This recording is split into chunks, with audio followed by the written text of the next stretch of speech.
Sinira mong gabi, sabi ni Dad sa kapatid ko. Binigyan niya ito ng naiinis na tingin. Pinunasan ni Kuya ang dugo sa gilid ng labi niya bago siya tumayo at binalikan tingin kay Dad na nakangiti. I just ruined this night. Tapos tinuro niya ako. Pero itong bastos na to, sumira sa buhay ko. Mas sinigpitan kong hawak sa braso ng asawa ko nang akmang atakihin na naman siya. Wag na, bulong ko kay Dustin. Ayoko mas lumaki ang gulo at magkapisikalan pa. Shut up! Itigil mo ng pagsisisi sa kanya. Bakit hindi ka makamove on? Napa-facepalm si Dad at galit na tumingin sa kapatid ko bago niya ako tinignan ng may awa. Move on? Siya ang dahilan kung bakit namatay ang aking ina. Paano ako makakapag-move on? Maaring buhay pang nanay ko ngayon kung hindi mo siya dinala dito. Kayong dalawang may kasalanan sa pagkamatay niya. Galit na sad ni Kuya Martin. Umiling si Dad. Hinawakan ni Tita Ivy ang kanyang noo. Oo, sinisisi niya ako sa pagkamatay ng mama niya. Naniniwala siya na ako may kasalanan. Kasalanan ko kasi nag-i-exist ako. Pati ang nanay ko galit sa akin. Hindi ko ginustong pagkamatay niya. I once hoped na tatanggapin niya ako. But she died. I'm sorry. Yan lang masasabi ko. 1,000 sorry nang hinihingi ko sa kanya pero hindi man lang niya ako binigyan ng pagkakataon. Hindi ko rin alam kung bakit ako nagsusorry. Kinalulungkot kong pagkawala niya ngunit hindi ko yun kasalanan. Hindi ko naman ginusto na maaksidente ang mama niya. Ngumisi siya. Sorry? Yan lang lagi mong masasabi? Martin, hanggang kailan mo ba sisisihin ang kapatid mo?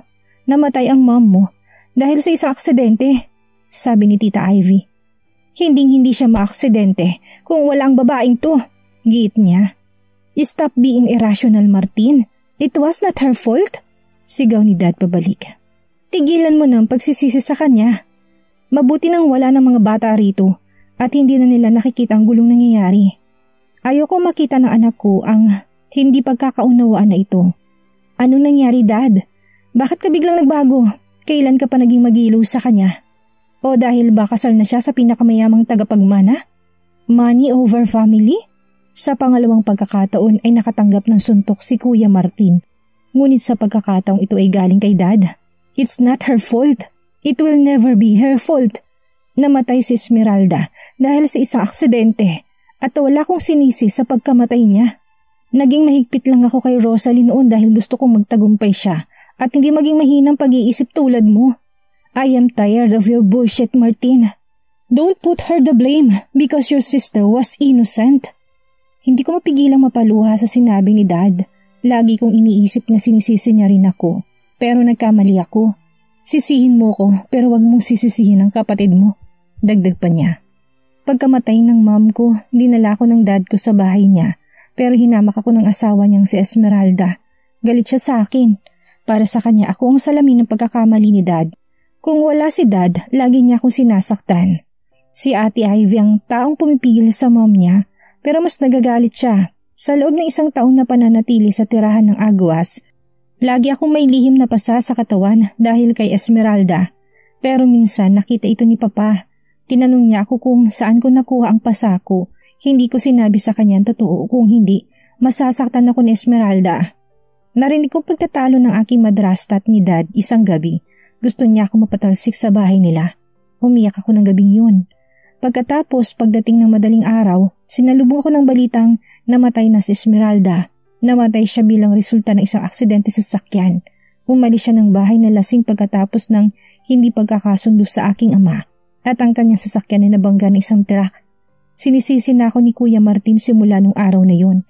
Para sa kanya ako may kasalanan. Dahil kung hindi ako pumasok sa buhay nila, hindi sana nagtalong kanyang mga magulang at hindi namatay ang kanyang ina. Sister, she's just your mistress' daughter, but she will never be my sister.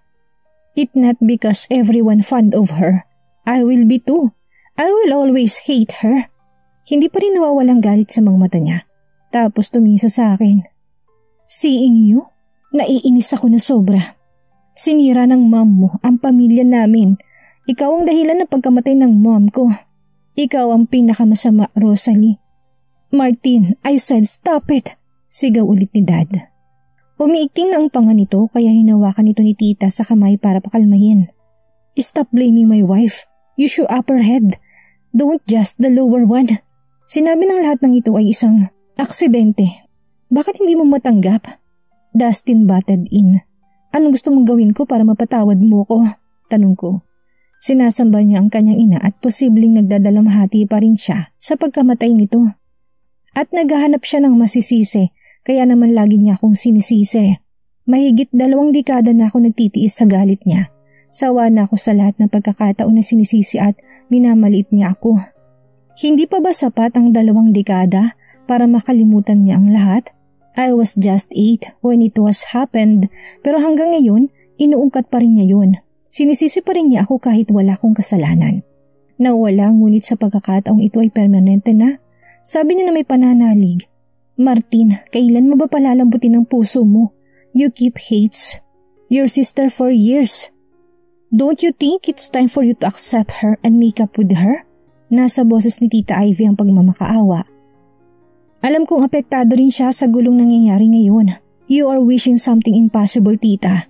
Tinaas niya ang 2 kamay. Sorry for not being sorry of ruining your dinner. Sorry if I invited myself. Alam kong walang may gusto sa akin dito ngayong gabi. Umiling ako. Hindi totoo yan. Alam kong galit pa rin siya sa akin. I thought he really have no intention to eat with us. I didn't know that everyone didn't inform him. But I want to eat dinner with him someday. Peacefully. Don't lie. Tumigil ka sa pagtingin sa akin gamit ang inosenteng mga mata mo. I knew your dirty little secrets. Sabi niya bago niya kami iniwan. Tila nakahinga ako ng maluwag nang makita ko siyang tumalikod na para bang walang nangyari. He walks out confidently. I am sorry for your brother behavior. The older he gets, the more he became hard-headed, Dad said and seated again. Tila ba nawalan ito ng lakas dahil sa nangyari? Kinalulungkot kong sabihin to, ngunit ginagalit ako ng inyong anak. Sa susunod na insultuhin niyang asawa ko, patawarin mo muna ako. Hindi ko lang duduguin ang bibig niya, baka masira ko mukha niya. Mahinahong saad ni Dustin pero nararamdaman kong pinipigil ng galit. Dustin, he is still my brother. He is your brother, but he never treated you as his sister. Stop it, baka kayong dalawa naman na mag-away. Dustin, we are really sorry about what happened. I thought Martin will be out of the country, kaya hindi ko rin nabanggit sa kanyang dinner. Kasalanan rin namin. We should at least tell him about the dinner tonight. Paumanhin ni Tita Ivy. She looks stressed na walang matamis niyang mga ngiti na meron siya kanina. Naintindihan ko at hindi ako kumbinsido na kahit sabihin mo sa kanyang tungkol sa hapunan, uupo siya at kakain ng payapa. Kakausapin ko siya, sabi ni Dad at tumayo siya. Ingatan mong anak at apo ko Versosa. Umaasa ako sa iyo. Tumango si Dustin. I will, wala kang dapat ikabahala. I'm sorry for what happened tonight. Sabi ko kay Dustin. He cupped my face and smiled. You don't have to say sorry. Stop sorry kung wala kang kasalanan. Hindi ako papayag kahit sino mang insulto sa'yo, kahit kapatid mo siya. Hindi kita tinuring na reyna para tratuhin ka ng iba na parang basura. Napangiti ako sa sinabi niya. Maswerte ako. Hindi ko alam kung ilang beses ko nang sinabi sa'yo pero swerte talaga ako na siya ang naging asawa ko. Alam niya kung paano pag-aanin lahat ng alalahanin ko. Sapat ng presensya at salita niya para maging okay ako. Ate, I called her attention when I knocked on her room. Itong kwarto niya mula nung dalaga pa lang siya dito sa mansyon. At sa bahaging, dulo naman ito ay sa akin, nakita ko sa kamang kambal na nilalaro sa Sarina. But I am not able to call them when ate dragged me out. What happened? Is everything okay? Agad ay tanong niya. Hindi na kasi sila bumalik sa dining room kanina kaya hindi niya alam ang nangyari matapos niyang umalis. Muli niyang isinarang pinto upang kausapin ako. Kaya naiwan lang sa loob ang mga bata at maraylay ang asawa nito. Sumandal ito sa pinto habang nakatingin sa akin. Just a small arguments, simpleng saad ko. Yeah, it was just a simple things. Lumaki lang dahil naging pisikalan na. Kung ako kasi handa ako namang baliwalain ang mga pasaring ni Kuya Martin. Sanay na ako. Sawa na ako pero si Dustin and Dad punch him. Knowing Martin, nagdududa ako. Hindi ko maintindihan kung bakit masyado siyang galit pagdating sa'yo. Naiiling na wika nito. Matagal nang wala si Mom Pero hindi pa rin niya nakalimutan ang nakaraan at lagi ka pa rin niyang sinisisi kahit alam naman niyang wala kang kasalanan. He is impossible. She looks annoyed. Alam ko madalas nila lang yung pagtalmunan yun noon. But knowing Kuya Martin hindi yun basta-basta makikinig. Hayaan mo na, walang ganang saad ko. Nasanay na ako na sa ganun si Kuya. Pagdating sa akin kaya nga hindi ko nalang pinapansin ang mga pasaring niya mula noon. Hindi ko lang inaakala na hindi pa rin siya nagbabago kahit matagal akong nawala. Parang ang lumala pa. Anong hayaan? I can't stand him na laging pinapamukha sa'yo ng anak ka lang sa labas. Kapatid ko siya pero kapatid din kita and I don't want the way he treated you tonight. Sinubukan ko siyang initian upang ipakitang okay lang ako. Thank you. Thank you for being nice to me kahit na hindi tayo pareho ng ina. Kahit na para sa iba bunga lang ako ng kasalanan ni Dad. Magkaiba man tayo ng ina. Pareho pa rin tayo ng ama kaya kapatid pa rin kita. Saka huwag mong pansin ng sinasabi ng ibang tao. Wala naman silang ambag sa buhay natin. Nagulat pa ito na bigla ko siyang yakapin. Thank you so much ate. She taps my back. Tama ng drama. Sige, sunduin mo ng kambal mo nang mapatulog ko na rin sa Serena. Are you going to sleep here tonight? Umiling ako. No, aalis na rin kami. Tumango ito bago muling binuksan ang pinto ng kwarto niya. Boys, your mom is here, she announced. Sabay na napatingin sa akin ang kambal na nilalaro pa rin sa Serena. Mabilis silang lumapit sa akin habang pumalit naman sa pwesto nila si Daniel. Say good night to Tito Daniel and Tita Ivy na. Uuwi na tayo, saad ko sa kambal. Sinunod naman ako ng dalawa. Matapos ko magpaalam kay ate ay nagbalik na kami sa sala pero sumunod pa rin siya sa amin. Nadatnan ko si Dustin na kausap si Tita Ivy. Good night, Mamita, Acer says before he kissed Tita Ivy's cheeks. Ganon din ang ginawa ni Aidan. Good night, boys. Ingat kayo sa pag-uwi. Bilin niya bago kami tuluyang lumbas ng mansyon. Hindi ko alam kung anong nangyari sa pag-uusap ni Dad at Kuya Martin, pero sa ngayon kailangan na muna naming umuwi. Alam ko na mainit pang ulo ni Kuya. Lagi namang mainit ang ulo niya pagdating sa akin. Pero gusto ko rin siyang kausapin ng masinsinan. Dad and I are okay now, pero kami hindi ko alam kung kailan kami magiging okay na dalawa. Kung hanggang kailan niya ako sisisihin sa pagkamatay ng kanyang ina. Napatingin ako kay Dustin nang hawakan niyang kamay ko habang nagmamaneho. What are you thinking? Bakas ang pag-aalala sa mukhang tanong niya. Nothing.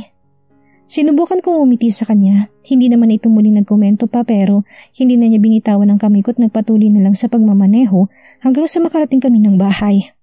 Mommy? Dad is scary when he punched that guy. Acer suddenly said. Katatapos ko lang silang palitan ng damit pantulog. He is Mommy's brother, Aidan said. Naupo ito sa kama. He is, but why he called Mommy's names? Nagkibit balikat lang si Aidan bilang sagot. Maliit na hindi pagkakaunawan lang yun. Huwag mo nang isipin, wika ko habang pinapahiga sila. But I saw how Dad closed his knuckles. Galit siya, Mom. Gate ni Acer bago nahiga. Dad just protect Mom, Aidan said. Boys, don't think about it. You better sleep na kasi late na. Remember bawal magpuyat? Saad ko bago pa muling makapagtanong si Acer. Masyado pa naman itong mausisa kaya minsan naubusan ako na isasagot sa kanya. Unlike Aidan na tahimik lang at nagmamasid lang sa palagi. Napipilitang pumikit si Acer. Tila marami pa talaga itong gustong itanong but I am already dismissing the topic. They're still kids. Ayokong isipin nilang nangyari kanina. Bakit kasi bigla-bigla na lang nananapak ang ama nila sa mismong harapan nila? Ilang beses ko na nakita nanuntok si Dustin. Pero kanina sa harap ng mga bata. Alam ko mainitin ang ulo niya pero kailangan talaga niyang pigilan ang sarili. Ayoko makita muli ng mga anak kong marahas niyang sides. My sons grew up with him at ayoko namang matakot ang mga bata sa kanya. Nang tuluyan ng makatulog ang kambal ay inayos ko ng kumot nila bago tuluyang lumabas sa kwarto nila. Naabutan ko naman si Dustin na tila hinihintay na naman ako. He's just sitting on the edge of the bed. What's wrong? Tanong ko sa kanya. Tumayo ito at lumapit sa akin bago ako niyakap. I'm sorry sa nangyari kanina. Hindi ako nagsisisi sa pagsuntok sa kapatid mo dahil deserve niya yun. Pero sorry nakita ng mga bata. Pinato nitong baba sa balikat ko. It's okay. Next time, pigilan mo na lang yung kamao mo. Huwag mo nga hayaan na kung kani-kaninong mukha na lang yung lumalanding. Tandaan mo, businessman ka, hindi boksingero. Medyo lumayo ito sa akin na tumingin sa mukha ko. Yes, ma'am. Pero hindi ko may papangako na hindi ko susuntukin ang sino mang lalaitin at sasaktan ka. Napangiti ako sa kanya. Territorial siya at overprotective at the same time. Pero gusto ko yung feeling na protektado dahil sa kanya. Pakaramdam ko kapag nasa paligid siya, walang masamang mangyayari sa akin. Okay, now let me go. I need to take a quick shower. Bigla sumilay ang ngiti sa labi nito. Need my help? Nginitian ko siya ng matamis. No, I said before I entered the bathroom. It was Sunday. The kids are here but Dustin is somewhere. Maaga siyang umalis kaninang umaga. Hindi ko naman siya tinanong kung saan mapupunta dahil ayaw ko naman isipin niya na masyado na ako mausisa. Baka importante lang ang pupuntahan niya kaya kahit linggo ay umalis siya na sana'y family day namin. Nagbuga ako ng hangin bago naupo sa sofa. I am thinking about what happened last night. Kung paano ko kakausapin si Kuya Martin. We need to talk. Para matapos ng gusot sa pagitan naming dalawa. He is my brother and I love him despite the fact that he hates me. Matagal ko nang gustong magkaayos kami. Pero mula noong bata pa ako kung hindi niya ako iiwasan ay tila laging gusto niya akong sigawan. Kaya minsan ako na rin ang gumagawa ng paraan para hindi kami magkakasalubong na dalawa. Pakiramdam ko kasi may mas malalim pang dahilan kung bakit galita tayo niya sa akin kahit wala naman akong ginagawa. Oo, hindi ko ginusto na matay ang nanay niya. Masirang pamilyang pinakaingatan niya pero alam ko na isa pa rin ako sa mga dahilan. Sabi nga niya hindi yun mangyayari kung hindi ako nag-i-exist sa mundo. Hindi magugulong lahat kung hindi nagloko si Dad at nabuo ako. And he's blaming me for everything. Para sa kanya akong patunin ng pagkakamali ni Dad. I am not the doer but I am the product. Gusto ko lang namang maging masaya at maayos ng lahat pero bakit ang hirap? Bakit tuwing may naayos akong problema, may panibagong darating? Tila ba hindi nauubos ang isipin ko? Akala kong tungkol sa pagkatao na lang ng kambal ang haharapin ko. Pero nakalimutan kong meron pa nga palang isang taong galit sa akin ng gusto. Tumayo ako at nagtungo sa kwarto namin ni Dustin. Dumiretso ako sa closet para magpalit ng damit. Kailangan kong kausapin si Kuya Martin. Ayaw ko na patagalin pang gusot sa pagitan namin. I realized na marami na akong sinayang na oras noon dahil lagi akong nag-aalangan kaya ngayon naharapin kong galit niya. Kailangan ko siyang kausapin. Alam kong hindi lang kaming dalawang apektado sa galit niya sa akin, maging ang mga taong nasa paligid namin, kaya gagawa ko ng paraan para maging maayos ng lahat. Handa ako makinig sa masasakit na sasabihin niya, pero hiling ko na sana pakinggan niya rin ako. Kapatid ko siya at kahit hindi niya ako gusto mahal ko siya. Magkadugo kamit sana balang araw ay matrato niya akong kapatid. Gusto kong tanggapin niya ako. Okay na kami ni Dad ngayon. Sana ganun din kami ni Kuya. Mommy, where are you going? Kunot noong tanong ni Iser nang bumaba ako sa hagdan at mapansin niyang nakabihis ako. Ngumiti ako sa kanya. Mommy will just go somewhere. Babalik din ako agad. Tumango naman ito. Can you bring ice cream when you came back? Nagpapi-ice pa ito sa harapan ko. Sure, I will. I kiss his cheeks. Bye. Tell your brother that I went outside. Just call Manang Pansing if you need something, okay? Okay. He kissed my cheeks too before he went to their room. Mabilis ako sumakay ng kotse pero hindi pa ako nakakalabas ng subdivision na may biglang humarang sa akin. Muntik na ako mabangga kung hindi ko lang mabilis na natapakan ng preno. Pero napasubsob pa rin ako sa manibala. Nasa pukong noo, masakit. Napakunot ang noo ko nang bumabang sakay ng kotseng bigla na lang humarang sa akin. Si Carmina at base sa itsuring to para itong dragong lalapain ako anumang oras. Paano niya nalaman ang address ko? Hanggang dito ba naman sa Maynila nasundan pa rin ako ng mga pang-amoy niya. Pinukpok nito ng kamay ang unahang kotse ko. Get down! Mabilis ko naman tinanggal ang seatbelt ko bago ako bumabaan sa sasakyan. What's the problem? Why are you here? Ikaw ang problema ko. Akala ko kapag nawala ka na sa San Antonio, tatahimik ng lahat. I am too happy when you left. But he still followed you. Puno ng panggigil na saad nito. She is talking about Tony. Hindi ko naman alam na susundan ako ni Tony kaya bakit parang galit na galit siya. Wala naman akong ginagawang masama. Why everyone always blaming me? Yes, he went to me. But it was last week. Nagkausap na kami and he even said he will go to abroad. Kaya kung ano man pinuputok ng butsi mo, hindi ko na problema yun. Stop pestering me. Muntik pa ako maaksidente dahil sa'yo. I really hate you. You always act innocent. You took him for granted. Alam mong gusto ka niya kaya hinayaan mo siyang manatili sa tabi mo. But when your husband came, basta mo lang siyang tinapon? Ako ang nauna pero ako ang laging namamalimos sa kanya. Well, you are just a user. You hurt him. Ako sa nito. Pakaramdam ko biglang uminit ang ulo ko sa sinabi niya. Ano ba ang pinupunto niya? Did she just appear from nowhere just to lecture me? Ano bang alam niya? Hindi ko ginamit si Tony dahil una pa lang, sinabi ko naman sa kanya na kaibigan na ang turing ko sa kanya. Masyado lang siyang umasa. Kasalanan ko ba yun? Shut up, Carmina. Umalis ka na sa harapan ko. You are wasting my time. Tumalikod ako sa kanya, takmang bubuksan ko ng muli ang pinto ng kotse para sumakay na magsalita siya. I just want you to disappear in our life, to Tony's life. But he loves you so much and that love is the reason why he is on the hospital bed right now. Napatigil ako sa sinabi niya at maras na tumingin sa kanya. Biglang binalot ng kabang dibdib ko. What did you say? On hospital bed? Why? Ano nangyari sa kanya? Sunod-sunod na tanong ko. Kumakabog na rin ang dibdib ko sa pag-aalala pero hindi niya ako sinagot. Tumingin lang sa akin ng matalim bago tumalikod. Kaya mabilis ko siyang nilapitan at tinawakan sa braso para pigilan bago pa man siya makasakay ng kotse niya. Pero galit na muling humarap siya sa akin. Let me go, Rosalie. I want to pull your hair right now but I realize that Tony needs me more than this time. Saad dito bago pinilit na alisin ang pagkakahawa ko sa kanya. Napahilamos ako sa mukha gamit ang mga kamay ko habang nakatanong sa papalayong sasakyan niya. Why I have this feeling that she is torturing me with guilt right now. Bigla na lang siya sumulpot para sabihin, na-hospital si Tony. She's blaming me but she didn't want me to tell what happened. Yes, wala akong alam sa nangyari. Hindi ko alam kung bakit na-aksidente si Tony but she's blaming me na para bang accountable ako sa nangyari. Why people always blaming? Bakit lagi lang yata ako nasisisi sa mga nangyari? Ano bang kasalanan ko? I am not even aware of what happened. Gusto kong puntahan si Tony para malaman ang kalagayan niya pero hindi ko alam kung paano. Hindi ko alam kung saang hospital siya naroon ngayon. Muli ako sumakay sa kotse at nag-U-turn. After the news about Tony, tila nawalan ako ng ganang kausapin si Kuya Martin. Bigla ko nawalan ng lakas.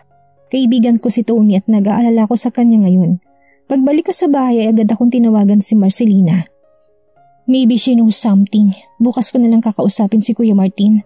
Sa ngayon gusto ko munang malaman ang kalagayan ni Tony. Matapos ko malaman na sa ospital siya, hindi ko maiwasang mag-alala. Maging ang pinabibining ice cream ni Acer ay nakalimutan ko na, kaya nang hinahanap niya pabalik ko ay wala akong maibigay sa kanya.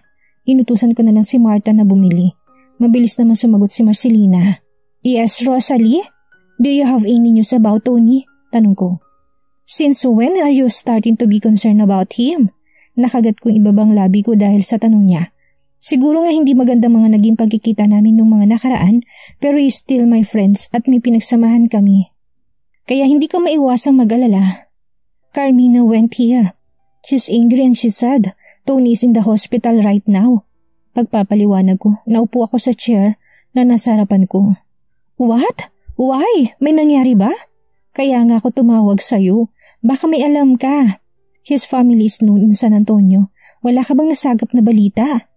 Excuse me, hindi naman ako marites para mabilis na makasagap ng chismis, no? Wala akong alam. Ganun ba? Sige, salamat na lang. Payo lang, Rosalie. Alam kong concern ka kay Tony. Ako rin naman, pero stop stressing yourself. Let's just hope na okay lang siya. Alam mo naman si Carmina, malakas ang tamat malaking galit sa'yo, kaya madalas sinisisi ka kahit wala kang kasalanan. Napabuntong hininga ako bago ako tumango sa kanya, kahit na hindi naman niya ako nakikita. Hindi ko lang maiwasang mag-alala. Imposible namang susugurin ako ni Carmina para sa simpleng bagay lang. Hindi ko pa rin alam kung paano nalaman ni Carmina kung saan ako nakatira, pero hindi ko maiwasang isipin na baka malala si Tony, kaya galit na galit siya sa akin kahit na wala naman akong kasalanan. Stop it, nag-overthink ka na naman. Don't worry, kapag may nalaman akong balita about him, sasabihin ko kagad sa'yo. Nito pero nagulat ako nang bigla itong sumigaw kaya nailayo ko cellphone sa tenga ko. Putang ina di Jesus! Wag lang magulo, may kausap ako! Are you with him? May halong panunuksong tanong ko. Ayos na nakikinig kong usapan ni na Timmy kapag nandito sa bahay parang aso't pusa raw ang dalawa, pero daig pa raw ni Corman ng rugby kumakadikit kay Marcelina. Yes, he is my boss and office hours ngayon. Wait lang, mananapak lang ako ng manyak. Bye! Paalam nito tuluyan ang pinutol ng tawag.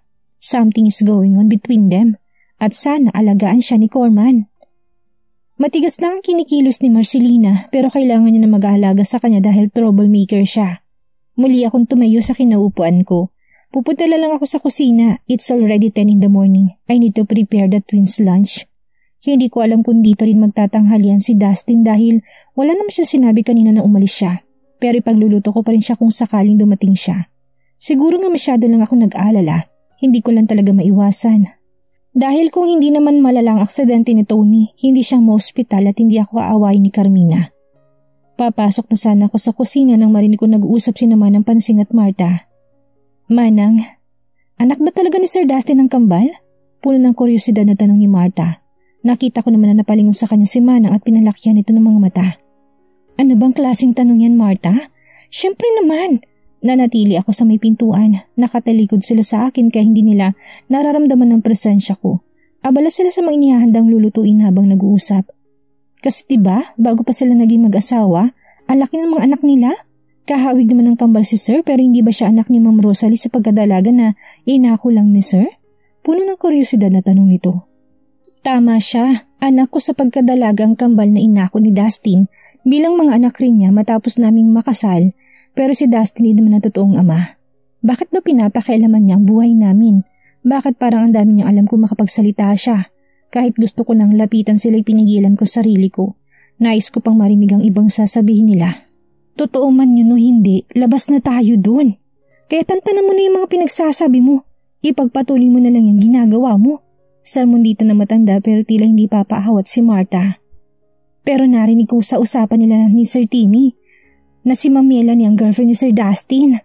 Ibig bang sabihin, inaas ni Ma'am Rosalie si Sir sa best friend niya? Naikuyom kong kamao ko dahil sa tanong niya. I am not a snake. Kahit kailan, hindi pumasok sa isip ko na agawin si Dustin kay Melanie. Hindi ko sinasadyang nangyari at mas lalong hindi ko sinasadyang makasal kay Dustin noong una. He is the one who insisted that we are married. Marta, yang bunganga mo. Kung ano man ang nakikita at naririnig mo, sarilinin mo na lang. Huwag ka makialam sa buhay ng iba. Katulong lang tayo dito. Pinapasweldo nila tayo para magtrabaho, hindi para pakialaman na ng pribado nilang buhay. May bakas na pagkairitang sad ng matanda dito pero umismit lang dito si Marta. Ang KJ nyo? Hindi ko nung pinapakailaman ng buhay nila. Inaalam ko lang. Mukha kasing ang sweet nila tapos may ganun palang past. Akala ko santa si Ma'am Rosalie pero nagawang paanak sa boyfriend ng best friend niya. Kung sa bagay, kahit ako, gagawin ko rin yun sa yaman ni Sir Dustin. Hindi na nakapagtataka. Hindi ko na natiis ang pag-uusap nila kaya malakas kong binura ang bara sa lalamunan ko dahilan para mapatingin sila sa akin. Nalaki ang mata ni Marta na makita ko bago binabang tingin sa sahig. Wala akong pakialam kung anong tingin mo sa akin. Pero never kong ninakaw ang boyfriend ng best friend ko. Itigil mo pag-iisip ng mga bagay-bagay na walang sense. Isipin mo sarili mo. Huwag kang makialam sa buhay ng iba. Kung hindi tatanggalin kita sa trabaho mo. Itong unang beses na may pinagbantaan akong pagtatalsikin sa trabaho. Alam kong mahalaga ang trabaho niya pero hindi ko nagustuhan ang ginawa niya. Hindi ko alam na patalikod pala nila kaming pinag-uusapan, lalo na ni Marta. Akala ko tahimik lang siya, pero hindi ko alam na pakialamera pala siya sa buhay ng iba. Isa pala siyang dakilang chismosa. I am sorry, ma'am. Hindi na po maulit, she said in a low voice. Dapat lang. Hindi ako ahas, Marta. Pero nanunuklaw ako ng mga taong patalikod akong tinitira. Matapos ko yung sabihin ay tinalikuran ko na sila. Nawalan ako ng ganang magluto. Yayain ko na lang ang kambal na kumain sa labas. Ano nga kayang nangyari kay Tony? Anong gagawin ni Rosalie para maayos ang relasyon nila ni Martin bilang magkapatid? Yan ang ating aalamin sa susunod nating kabanata.